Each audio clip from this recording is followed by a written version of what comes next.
ના પાડી હતી ને? મેં તને ના પાડી હતી ને કે તારા અને એ છોકરીના લગ્ન એક દિવસે નહીં થાય. ના પાડી હતી ને? તો મેં પણ કહ્યું હતું ને મમ્મા કે મારા અને સ્વીટુના લગ્ન એક જ દિવસે એક જ લગ્ન મંડપ નીચે થશે.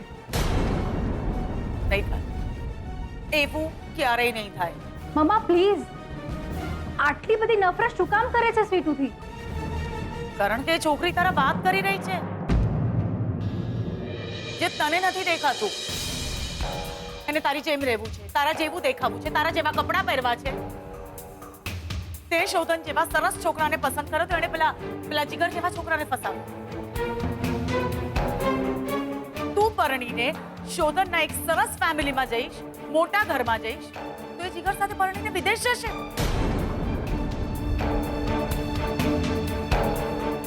જે મંડપમાં તારા લગ્ન થવાના છે એ જ મંડપમાં એને પણ ફેરા ફરવા છે. જે તારીખ અને જે દિવસે તારા લગ્ન થવાના છે એ જ તારીખ ને એ જ દિવસે એના લગ્ન. કેમ આ બધું શું છે?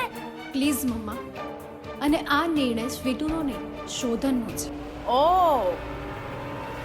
શોધનને બહુ લાગી આવે છે એક કામવાળીનું. પ્લીઝ મમ્મા, શોધનને એમ હશે કે એના અને જીગરના લગ્ન એક દિવસે થાય.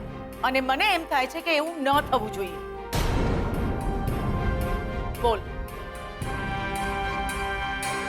તને શું લાગે છે?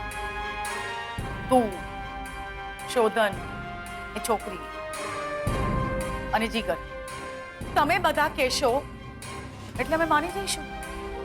તો મારું કોણ માનશે? અને બહુ મજાની વાત કહું, જે મને સૌથી વધારે ચચરી રહી છે કે મારી પોતાની દીકરી મારી વાત નથી માની રહી. મારી પોતાની દીકરી મારી ઉપર વટ જઈ રહી છે.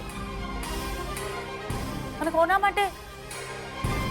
એક સાવ અજાણી, સાવ ફાલતુ છોકરી માટે? બેન માનું છું એને મમ્મા. તો હું કોણ છું? માનેલી કે પછી સગી માં? પ્લીઝ મમ્મા, હું કહી દઉં છું કે મારા અને સ્વીટુના લગ્ન એક દિવસે ના થયા તો શું? તો હા હા બોલ, તો શું? તો હું અને શોધન, સ્વીટુ અને જીગર, તો અમે ચારે કોર્ટમાં જઈને સિવિલ મેરેજ કરી લઈશું.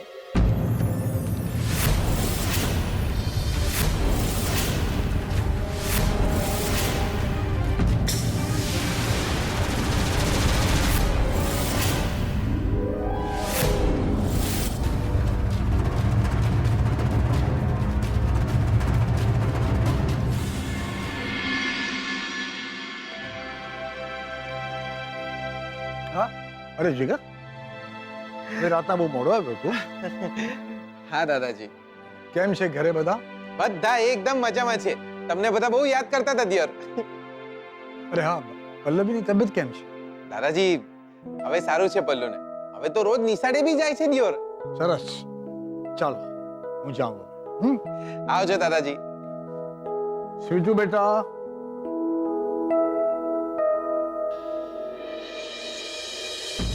જી દાદાજી, તમે મને બોલાવી?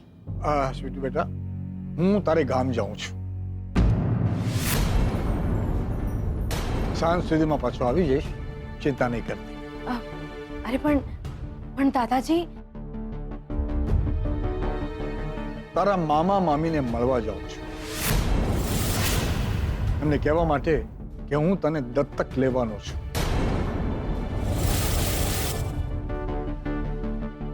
આમે તું એ લોકો માટે બહુ અળખામણી છે, એટલે એ લોકો ના તો નહીં જ પાડે. દાદાજી, પણ હું શું કહું છું? હું એમ કહું છું કે દાદાજી એ નહીં માને. અરે નહીં માને તો એમને કહી દઈશ કે થાય તે કરી લેજો.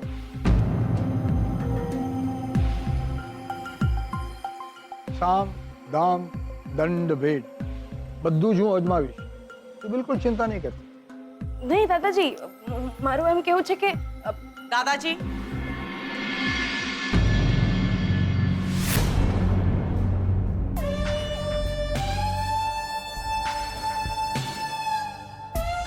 મારે તમારી સાથે વાત કરવી છે. સોનેરી વાળવાળા બેન આવી જે હા હા જરૂર કલ્પના બેટા, હજુ કોઈ વાત કરવાની બાકી છે? શ્રુતિ જીદ લઈને બેઠી છે કે એના અને આ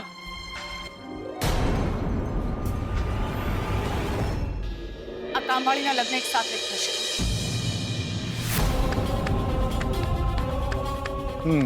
જે તું કોઈ પણ સંજોગોમાં થવા નહીં દે, ભગવાન ઉપરથી આવે તો પણ. બિલકુલ. આ તો ટેન્શન વાળી વાત છે.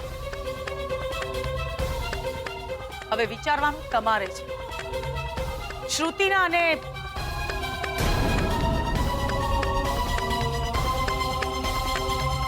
એક કામવાળીના લગ્ન એક સાથે થાય એ હું સાંખી નહીં લઉં. કલ્પના તારી વાત સાચી છે. લગ્ન પ્રસંગે કોઈનો પણ જીવ કચવાય એવું તો ન જ બનવું જોઈએ. કોઈ પણ માં એ સહન ન કરી શકે કે એની દીકરીના લગ્ન સાથે સાથે માંડવામાં કામવાળીના પણ લગ્ન થાય છે. સાચી વાત છે તારી, નહીં થાય. કોઈ કામવાળીના લગ્ન તારી દીકરી સાથે સાથે નહીં થાય. દાદાજી તમે મારી વાત માની લીધી? તારી વાત તો માનવી જ પડે ને.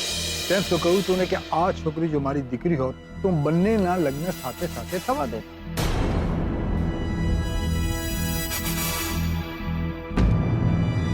આ છોકરી સ્વીટુ કામવાળી નહીં, મારી દીકરી છે. હું આ સ્વીટુને દત્તક લેવાનો છું.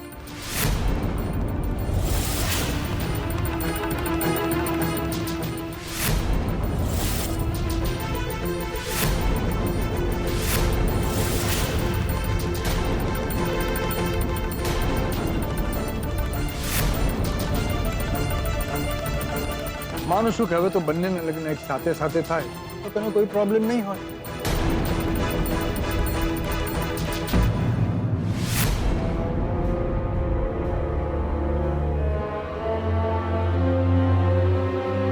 આ સ્વીટુ બહુ જ જલ્દી મહેતા પરિવારની દીકરી બનવાની છે.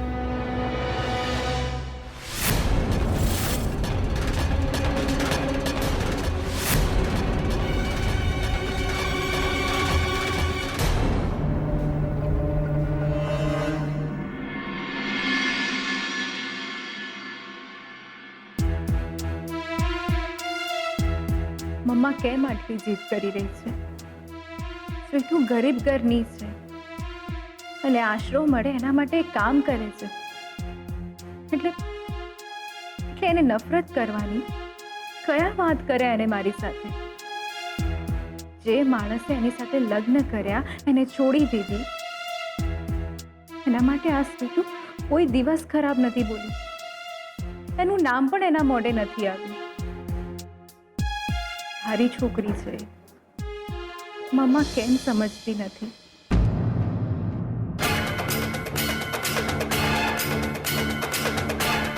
કયું હતું ને મેં તને કે આ છોકરી તારા વાત કરી રહી છે, એ તારી જેમ જીવવા માંગે છે. તું મારી વાત નથી માનતી. અરે પણ થયું છે શું મમ્મા? મીઠું મીઠું બોલીને એક પછી એક પાસા બદલી રહી છે આ છોકરી. બહુ ખતરનાક છે. અરે પણ મમ્મા શું થયું? કઈ તારી જેમ તું જેમ એની મીઠી મીઠી વાતોમાં આવી ગઈ ને, એવી જ રીતે હવે દાદાજી એની મીઠી મીઠી વાતોમાં આવી ગયા છે. પણ મમ્મા મને કહે તો ખરી કે થયું છે શું? દાદાજી આ છોકરીને દત્તક લઈ ગયા છે. શું? દાદાજી સ્વીટુને દત્તક લઈ રહ્યા છે? સમજાય છે તને આ શું થઈ રહ્યું છે? દાદાજીએ આ કામવાળી ફાલતુ છોકરીને દત્તક લીધી ને તો એ મહેતા પરિવારની દીકરી બની જશે. શોધનની બધી જ મિલકત ઉપર એનો બરાબરનો હક અને ભાગ હશે. શ્રુતિ આ છોકરી તારી બરાબરીમાં આવીને ઊભી રહી જશે. એટલે જ હું તને કહેતી હતી કે દૂર રહે આ છોકરીથી. આ છોકરી ભવિષ્યમાં તારા માટે બહુ મોટી તકલીફ લઈને આવશે. ના મમ્મા ના, જો આ વાત સાચી પણ હોય ને તો હું બહુ જ ખુશ છું. શ્રુતિ, મમ્મા, શોધાના દાદાજી માટે આજે માન વધી ગયું મને. એ એક નિરાધાર છોકરીને માત્ર આશરો નથી આપી રહ્યા, એને એક નવી ઓળખાણ આપી રહ્યા છે. અને આ તો સારી વાત કહેવાય મમ્મા. એક મિનિટ, હું હમણાં જ સ્વીટુને ફોન કરું છું. આ છોકરી કોણ છે? આ છોકરી શું માયાજાળ છે એની? સાવ અજાણી હોવા છતાંય અમારા બધાની લાઈફમાં કેમ આવી રહી છે? આપણે તો એના વિશે કંઈ નથી જાણતા, પણ એ ધીરે ધીરે બધું જ જાણી ગઈ છે.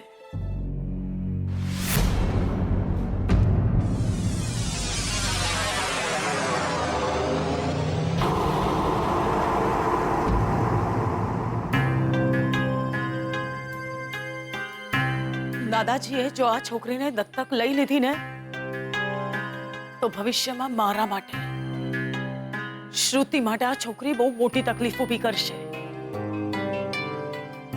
શોધનનો પરિવાર, શ્રુતિ, કૈલાશ બધા જ આ છોકરી તરફ છે. ધીરે ધીરે આ છોકરીએ મને એકલી પાડી દીધી છે, સાવ એકલી. અને આજે નહીં ને કાલે જો એણે શોધનના પરિવારને બધું કહી દીધું તો?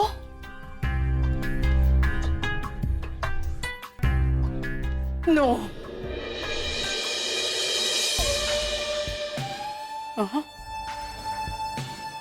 આજ પછી આ છોકરી આ ઘરમાં તો શું, આ શહેરમાં નહીં જોઈએ.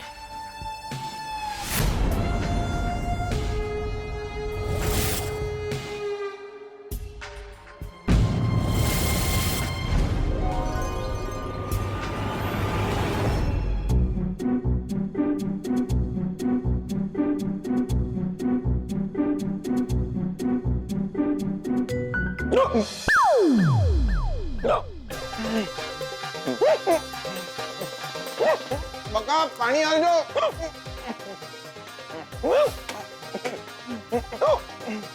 બકા પાણી આલો.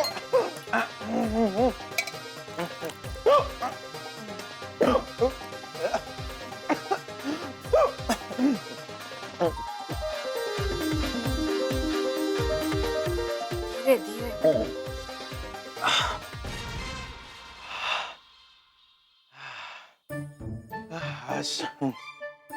જોરદાર બકા, શું જોરદાર બટાકા વડા બનાયા છે તમે. જોરદાર, મજા આવી જઈ દિયોર. લે બકા, લે ચા પીવડાવો જરા. લે જોરદાર મજા આવી જશે. લે ચા પીયા વિના તો છે ને આમ લે નાડીઓ તૂટે છે એવું લાગે બકા. અહીંયા મારો જીવ તાળવે આવી ગયો છે અને તમને ચાની પડી છે. સ્વીટુ બગડ્યા. દાદાજી મારા મામા મામીને મળવા ગયા છે મારા ગામે. એમને જો બધી વાતની ખબર પડી જશે તો ખબર નહીં શું થશે. મેં તમને મદદ કરવાનું કહ્યું હતું ને મારી, અને તમે ત્યાં બેઠા બેઠા બગાસા ખાતા હતા. હજી પણ ખાઓ છો? એટલે બસ ને બકા, એટલે હવે તમે મને એક બગાસું નહીં ખાવા દો. બસ ને દિયોર, આટલો જ પ્રેમ કરવાનો ને. હે, તમે એ તો વિચારો કે દાદાજી જો મારા મામાને મળશે તો શું થશે. મને રોવું આવે છે. અને તમે છો કે દાદાજી તમારા કંસ મામાને નહીં મળે દિયોર. એટલે તમને ખબર છે બકા, દાદાજી તમારા વિશેની બધી જ વાતો ડાયરીમાં લખતા હતા.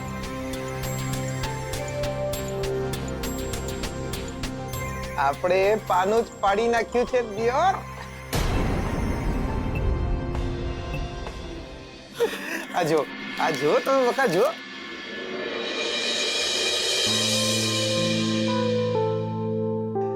મેં ડાયરીમાં તમારા ગામની જગ્યાએ બીજા ગામનું નામ લખી દીધું છે. હવે દાદાજી જશે એ ગામમાં એ ગામના સરપંચને મળશે અને એ ગામના સરપંચની ભાણીને દત્તક લેશે ને યાર. નહીં નહીં, પણ દાદાજીને જો ખબર પડી ગઈ તો તો ગલ્લા તલ્લા કરીને મનાઈ લેવાના એ દાડે. જુઓ બકા, આપણા ઘરમાં આગ લાગે તો એ જોવા નહીં બેસતા કે પાણી ક્યાંથી લાવવું, કુવામાંથી કે હવાડામાંથી.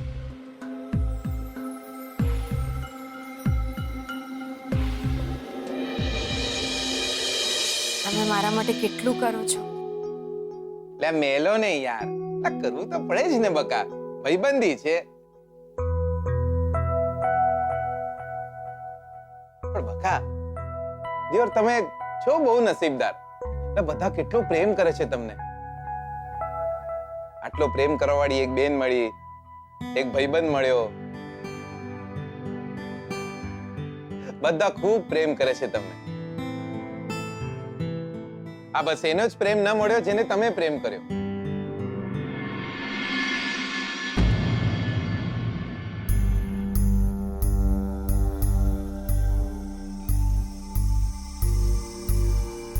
બકા, એક વાત પૂછું? જો આ શોધનિયાના અને શ્રુતિ ભાભીના લગ્ન થયા વિના તો રહેશે નહીં.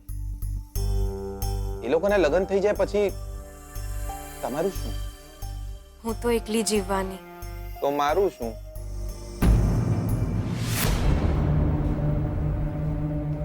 ના એટલે બકા, એટલે મેહોણામાં બધા તમને યાદ કરતા હતા. અરે હા, કેમ છે બધા ઘરે તમારા? બધા મજામાં, એક બાપુને છોડીને. બધા આપણા લગ્નની તૈયારીઓ કરી રહ્યા છે. લગ્નની તૈયારી? પણ આપણે તો તમારા બાપુજીને કહી દીધું તું ને કે આપણે લગ્ન નથી કરવાના. હા, પણ બાપુએ બાને, પલ્લુને કે મોટા બેનને નહીં કહ્યું કે આપણે લગ્ન નહીં કરવાના. એટલે હું બી લડ્યો એમની જોડે. મેં કીધું એમને કે આવું તમે કેમ? તો રડવા માંડ્યા. મને કે લક્ષ્મી આપણા ઘરની વહુ નહીં બનવાની, એ બોલતા જીભ જ નહીં ઉપડતી. મને કે લક્ષ્મી આપણા ઘરની વહુ નહીં બનવાની, એ બોલતા જીભ જ નહીં ઉપડતી.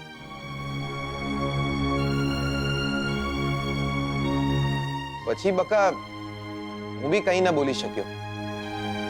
પલ્લુને કઈ થઈ જાત તો? પણ બકા તમે ચિંતા ના કરતા, કોક દાડો બાનું આપીને એમને બી મનાઈ લઈશું. સાચું કહું દિયોર, વારે ઘડીએ આપણે બંને છે ને એકબીજા જેવા લાગ્યા કરે છે. આજે તમે મને મારા જેવા લાગ્યા. બધા બહુ પ્રેમ કરે છે આપણને.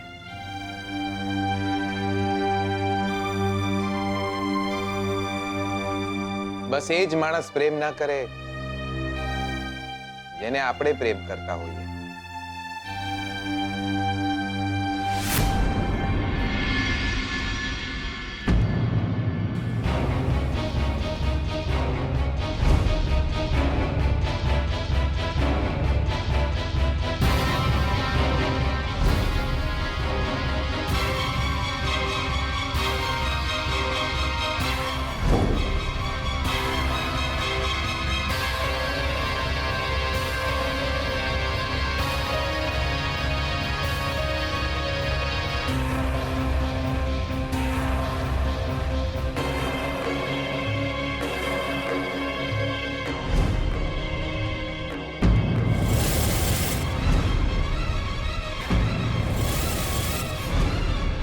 આવો.